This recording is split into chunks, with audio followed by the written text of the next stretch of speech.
kaligtasan mo sa Alerto 24. Balita mula sa lungsod ng Pasig, arestado ang isang lalaking sangkot umano sa sindikatong nang-hijack ng mga 10-wheeler na truck.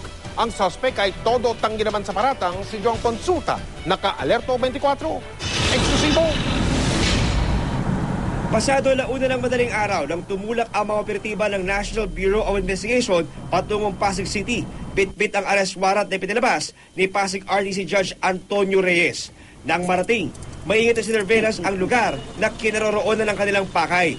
At nang makakuha ng senyas mula sa kanilang asset, pumwesto na ang mga operatiba.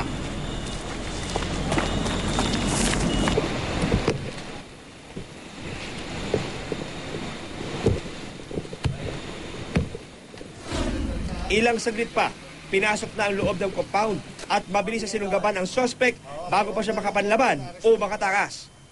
May warrant ka nga. Alam mo ba yung warrant of arrest? Tumabigay doon. Oo, may order yung korte na arestuhin ka.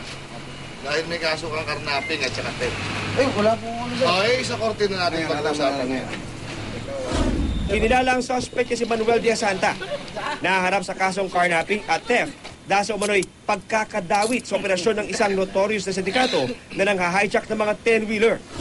Ang huling pagsalakay raw ng grupo noon lamang Mayo, kung saan naglaho raw parang bula ang isang truck at ang laman nitong mga dilatang juice na nagkakahalaga ng 4 na milyong piso. Tototanggi naman ang suspect sa mga akusasyon. Hindi naman po ako mag-apply sa trabaho ng roadways na yan, sir. Kung may kinalaman ako yun, sir, hindi na sana ako kumuha ng NBI, sir. Saka pulis. Hiran, sir, kung ano, may kaso pinagtataguan na ganyan, sir. Nakuha mula sa suspect ang ilang sketch ng mapa, listahan ng contacts at isang NBI clearance na pinaniniwalaang pineke. Ito-turn over ng NBI si Diaz Santa sa Pasig City Jail habang hinaharap ang mga kasong isinampa laban sa kanya. John Consulta, nakatutok, 24 oras.